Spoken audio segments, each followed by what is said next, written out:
not a lawyer, but one of the lawsuits that was previously filed against Diddy has been updated, and it now includes Sean Carter, aka Jay-Z, aka Beyonce's husband. You know I read the lawsuit, so let me give you a recap of what is being alleged in this one. So the lawsuit was filed by an Alabama woman who says that when she was 13 years old, Sean Combs and Sean Carter drugged and raped her at an after party following the 2000 Video Music Awards. The plaintiff, who was going by Jane Doe in this lawsuit, alleges that sometime around September 7th in the year 2000, when she was just 13 years old, she got dropped off near the Radio Music Hall because she wanted to attend the VMAs. So she wasn't having much luck getting into the award show, so she started speaking with some of the limo drivers who were parked around the area. One of the drivers tells her that he actually works for Diddy, and according to the lawsuit, he tells her that Diddy likes young girls and that she fits what he was looking for. Ciao. So this driver and this 13-year-old child arranged for her to be picked up by the driver after the show and taken to an after party that Diddy was going to be attending. So everything goes as planned. The driver picks her up. And according to the lawsuit, when she arrives to this after party, she signs what she now believes to be an NDA. And according to her, there was widespread use of things to get you intoxicated. And after accepting a drink herself, the plaintiff, who again was 13 at the time, quote, began to feel woozy and lightheaded. The plaintiff goes on to say that she goes into a room, and soon after entering into this room, Sean Combs, aka Diddy, enters the room along with defendant Sean Carter, aka Jay-Z, and a female celebrity who the lawsuit is noting as Celebrity B. Celebrity B?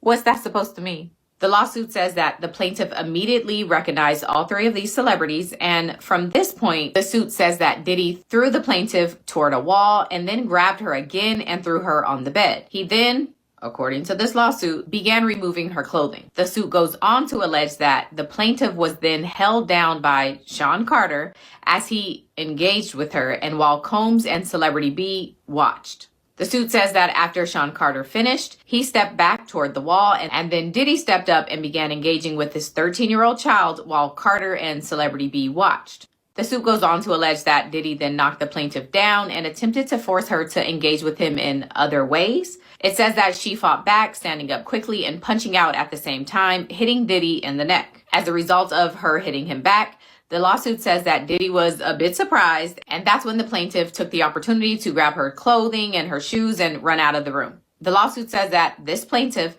then ran out and she eventually found her way to a gas station in which a female clerk noticed her and let her use the phone. The 13-year-old then calls her father, admitting that she lied to him about her whereabouts, and she asked him to pick her up. The dad comes and picks her up, and from there, the suit says that the plaintiff fell into a deep depression, which continues to affect every facet of her life. She now suffers from post-traumatic stress disorder and a seizure disorder caused by stress and trauma. She has had difficulty maintaining normal relationships and lives largely withdrawn from society. And so that is why she is suing and why she has updated this lawsuit to include Jay-Z. The plaintiff's single cause of action is for violation of New York City Victims of Gender-Motivated Violence Protection Act, which is the act that a lot of these celebrity SA lawsuits have fallen under over the last year. So it's basically falling under that. A statement has already been released and posted on Roc Nation's Instagram account, which says that, quote, my lawyer received a blackmail attempt called a demand letter from a lawyer named Tony Busby. What he had calculated was the nature of these allegations and the public scrutiny would make me want to settle. No, sir. It had the opposite effect. It made me want to expose you for the fraud you are in a very public fashion. So no, I will not give you one red penny. These allegations are so heinous in nature that I implore you to file a criminal complaint, not a civil one. Whomever would commit such a crime against a minor should be locked away. Would you not agree? These alleged victims would deserve real justice if that were the case. This lawyer, who I have done a bit of research on, seems to have a pattern of these type of theatrics. I have no idea how you have come to be such a deplorable human, Mr. Busby, but I promise you I have seen your kind many times over. I'm more than prepared to deal with your type. You claim to be a Marine. Marines are known for their valor. You have neither honor nor dignity. My only heartbreak is for my family. My wife and I will have to sit our children down, one of whom is at the age where her friends will surely see the press and ask questions about the nature of these claims and explain the cruelty and greed of people. I mourn yet another loss of innocence. Children should not have to endure such at their young age. It is unfair to have to try to understand inexplicable degrees of malice meant to destroy families and human spirit. My heart and support goes out to true victims in the world who have to watch how their life story is dressed in costume for profitability by this ambulance chaser in a cheap suit. You have made a terrible error in judgment thinking that all celebrities are the same. I'm not from your world. I'm a young man who made it out of the project of Brooklyn. We don't play these type of games. We have very strict codes and honor. We protect children. You seem to exploit people for personal gain. Only your network of conspiracy theorists, fake physics, will believe the idiotic claims you have levied against me that, if not for the seriousness surrounding harm to kids, would be laughable. I look forward to showing you just how different I am. Child, I want 2024 to end so bad. Look, and here we are. Back again, right? If this really did happen, allegedly, I want to see other people held accountable too. Because if the limo driver did say, I'm friends with them, I know them, would you like to come along? I'm pretty sure, allegedly, if the girl was 13 and she looked 13, hey, you know what? They need to go down too. But I will say this too. Jay-Z said he's not paying a dime, a cent, a nickel. And I get it. Because if he didn't do it and he really doesn't have nothing to do with any of this, yeah, he's going to fight. And I believe he should if he had nothing to do with it. I do believe that there are a lot of ambulance chasers out there.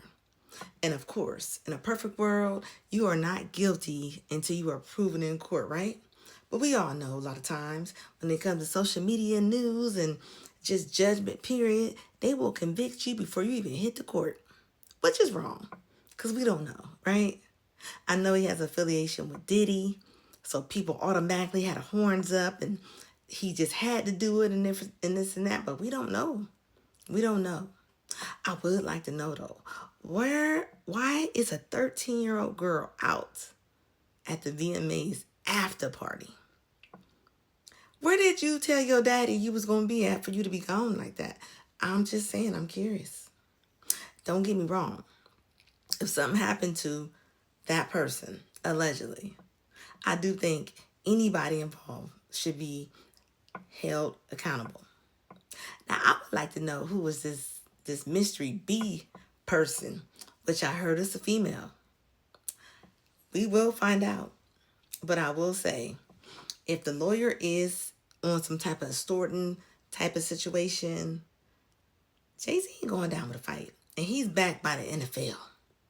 You know, he's like the coordinator, you know. He is a big part of the NFL right now. So they're going to put money behind him.